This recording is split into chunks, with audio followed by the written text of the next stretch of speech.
টানা বৃষ্টি আর উজানের ঢলে বেড়েছে ফেনীর মহুরী, কহুয়া ও সিলোনিয়া নদীর পানি। এতে প্লাবিত হয়েছে ৭০টি গ্রাম। জেলা প্রশাসক জানান, ভাঙা বাঁধে ২৪টি পয়েন্ট দিয়ে লোকালয়ে ঢুকছে পানি। এতে পরশুরাম ও ফুলগাজী উপজেলার ৭০টি গ্রাম তলিয়ে যায়। পানিবন্দী অন্তত ১৩,০০০ মানুষ। পানি বেড়েছে মৌলভীবাজারের মনু ও কুশিয়ারা নদীতে। এতে প্লাবিত হয়েছে নিচু এলাকা। টানা বৃষ্টি আর পাহাড়ি ঢলে পানিবন্দী রয়েছে খাগড়াছড়ির হাজারো পরিবার।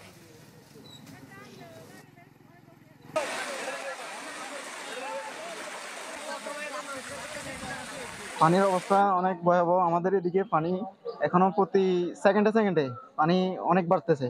বন্যা কবলিত এখানে আমাদের ফসলের জমি প্লাস মাছের ঘের সম্পূর্ণ ক্ষতিগ্রস্ত। ১ মাসের ভিতরে ৩ বার বন্যা হলো। এই যে এরকম অবস্থা পানি। এটা একটা রাস্তার মেরামত না করলে তো বিপদ এই এলাকা মানুষ। এ বিষয়ে আরো জানাতে ফেনী থেকে সরাসরি যোগ দিচ্ছেন সহকর্মী দিলদার হোসেন স্বপন। স্বপন, জলবদ্ধতায় জনসাধারণের কি ধরনের দুর্ভোগ পোহাতে হচ্ছে? জলবদ্ধতা নিরসনে প্রশাসনের পক্ষ থেকে কোনো ব্যবস্থা নেওয়া হয়েছে কিনা?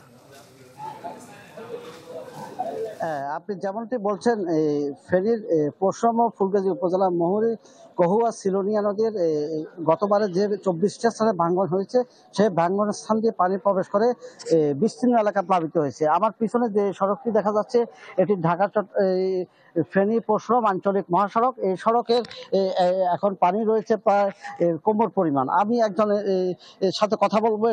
একটু আপনি কোথেকে আসছেন? এবং আমি ঘনিয়ামুড়া থেকে আসতেছি। আমার বাড়ির রাস্তায় এতটুকু এক গলা পানি, সুতরাং ঘরে এক কোমর পানি, রান্নাও চলতেছে না। আমার একটা গাভীও মারা গেছে অলরেডি একটু আগে। আমাকে একজন ক্ষতিগ্রস্ত ব্যক্তি, যিনি ঘনিয়ামোড়া এলাকার বাসিন্দা ফুলগাজীর, তিনি জানিয়েছেন যে তাদের বাড়িতে প্রায় কোমর পরিমাণ পানি এবং রাস্তাতে রয়েছে গলা পরিমাণ পানি। অর্থাৎ এই এলাকায় গত ৮৮ সালের পরে এবারে প্রথম বন্যা হলো, যেটা ভয়াবহ বন্যা। প্রতিটি বাড়িতে আসলে পানি উঠেছে। আমরা দুপুরবেলা যখন এখানে দেখেছি পানি এখানে কম ছিল, এখানে দাঁড়িয়ে আমরা অনেক সাংবাদিকরা কথা বলেছি এবং স্থানীয় লোকজনের সাথে আমরা বিভিন্ন বিষয়ে কথা বলেছি। কিন্তু এখন পানির ফ্লো বেড়েছে এবং এটা স্থায়ী সমাধানের জন্য তারা স্থানীয় এলাকাবাসী দাবি করছেন। এই ছিল আমার সর্বশেষ। স্বপন, আপনাকে ধন্যবাদ।